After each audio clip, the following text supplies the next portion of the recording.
Welcome to BAV's Veg Kitchen. இன்னைக்கு நம்ம இன்ஸ்டன்ட்டா ஈஸியா பைனாப்பிள் வச்சு பைனாப்பிள் கொஜ்ஜுங்க கர்நாடகா ஸ்பெஷல் கல்யாண வீட்டு ரெசிபி இது. இந்த மாதிரி இருக்குங்க. சூப்பரா பண்ணிடலாம். வாங்க இப்போ செய்யற முறை பார்க்கலாம். ஸ்டவ் ஆன் பண்ணிட்டு கடாய் வச்சிட்டாச்சுங்க. கடாயில ஒரு டீஸ்பூன் எண்ணெய் விட்டுக்கலாம். எண்ணெய் சூடானதும் ஒரு டீஸ்பூன் உளுத்தம்பருப்பு போட்டுக்கலாம். அரை டீஸ்பூன் கடலைப்பருப்பு, ஒரு 10 வெந்தயம் போட்டுக்கலாங்க. 1/4 டீஸ்பூன் கடுகு போட்டுக்கலாம். ஒரு டீஸ்பூன் வெள்ளை எள்ளுங்க. கருப்பு எள்ளு யூஸ் பண்ணாதீங்க, இதுக்கு வெள்ளை எள்ளு தான் நல்லா இருக்கும். ரொம்பவே டேஸ்டியாக இருக்குங்க. இது டிஃப்ரெண்ட்டாக இருக்கும். கர்நாடகாவில் ரொம்பவே ஃபேமஸ் இந்த பைனாப்பிள் கொஜ்ஜுன்னு சொல்லுவாங்க. பைனாப்பிள் இருந்தானா நீங்களும் கண்டிப்பாக ட்ரை பண்ணி பாருங்கள். காரத்துக்கு நான் ஒரு 4 மிளகா எடுத்துகிட்டு இருக்கேங்க. மிளகா வடித்து போட்டுடலாம். கொஞ்சமாக கருவேப்பிலை போட்டுக்கலாம். போட்டுட்டு அதுவும் ஃப்ரை பண்ணிக்கலாம். நான் இன்றைக்கி பேடகி மெணசின்காய் சொல்லிவிட்டு அந்த மிளகா யூஸ் பண்ணியிருக்கேங்க. நீங்கள் நார்மல் மிளகா கூட யூஸ் பண்ணிக்கலாம். இந்த மிளகா உங்களுக்கு கலரும் நல்லா ஃப்ளேவரும் நல்லா இருக்கும். இப்போது 2 டேபிள் ஸ்பூனு டெசிகேட்டட் கோகோனட் பவுடருங்க. கொப்பரை தேங்காய் இருந்தால் கூட நீங்கள் போட்டுக்கலாம் துருவிட்டு. இது 10 நாள் ஆனாலும் கெட்டு போகாதுங்க, நல்லா இருக்கும். இதுலேயே ஒரு 1/4 டீஸ்பூன் மஞ்சப்பொடி போட்டுக்கலாம். அதுவும் சேர்த்து ஒரு நிமிஷம் ஃப்ரை பண்ணிக்கலாம். இப்போ இது ரெடி ஆகிடுதுங்க. இப்போ ஸ்டவ் ஆஃப் பண்ணிடலாம். இது ஒரு நிமிஷம் ஆறட்டும். ஆறினதும் அடுத்த ப்ராசஸ் பார்க்கலாம். இந்த வறுத்த பொருள் எல்லாம் ஆறிடுதுங்க. இது எல்லாத்தையும் ஒரு மிக்ஸி ஜாரில் எடுத்துடலாம்.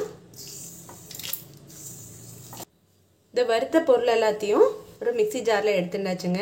இதில் கொஞ்சமாக தண்ணி விட்டு நான் இப்போ நைஸாக அரைச்சிட்டு எடுத்துன்னு வந்துடுறேன்.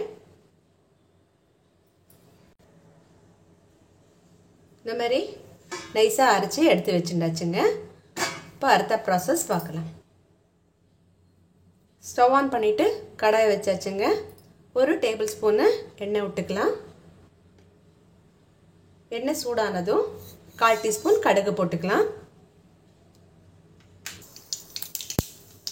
கடுகு பொரிக்கும் போது ஒரு காஞ்ச மிளகாய் கிள்ளி போட்டுடலாங்க.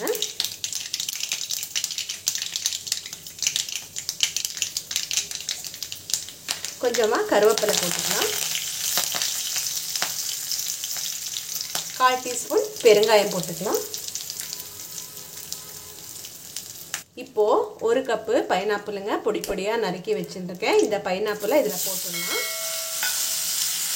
1/4 டீஸ்பூன் மஞ்சப்பொடி போட்டுக்கலாம். போட்டுட்டு நல்லா மிக்ஸ் பண்ணி விட்டுக்கலாங்க.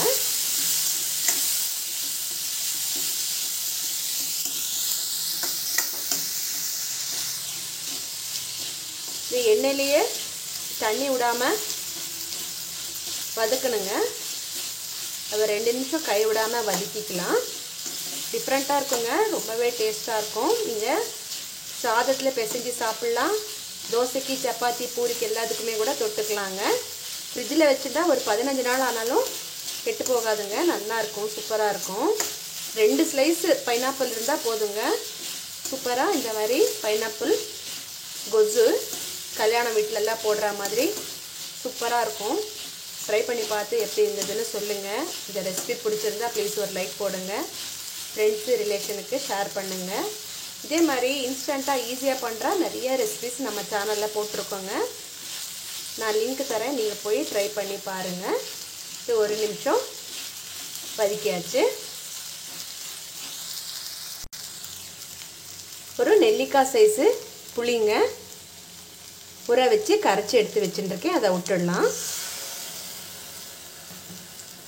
ருசிக்கு தேவையான அளவு கல்லுப்பு போட்டுக்கலாம். புளி தண்ணி கொதிக்கும்போது ஒரு துண்டு வெல்லம் போட்டுக்கலாங்க.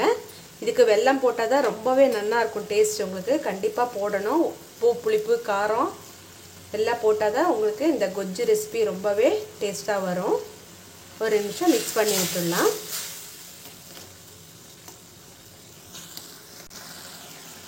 இப்போ நல்லா புளி தண்ணி கொதிக்க ஆரம்பிச்சிட்டு பாருங்கள். அரிச்ச விழுது எல்லாத்தையும் அதில் விட்டுடலாம்.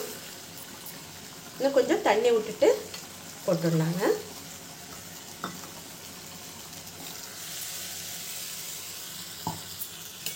மிக்ஸ் பண்ணி விட்டுடலாம்.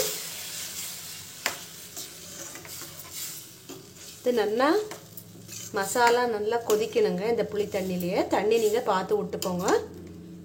நான் இந்த அளவுக்கு விட்டுருக்கேன் தண்ணி.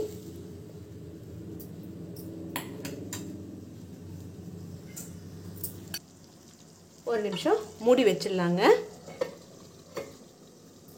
ஒரு நிமிஷம் நல்லா வேகட்டும். பைனாப்பிள் இந்த மசாலாலெல்லாம் நல்லா ஊறணும். ஒரு நிமிஷம் கழிஞ்சு திறந்து பார்க்கலாம். திறந்து பார்த்துடலாங்க.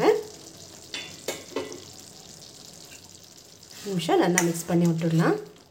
பாருங்க, சூப்பரான கல்யாண வீட்டு பைனாப்பிள் கொஜ்ஜு ரெடி ஆகிடுதுங்க. நீங்களும் ட்ரை பண்ணி பார்த்து எப்படி இருந்ததுன்னு உங்கள் கமெண்ட்ஸில் சொல்லுங்கள். லைக் பண்ணுங்கள், ஷேர் பண்ணுங்கள். நன்றி, வணக்கம்.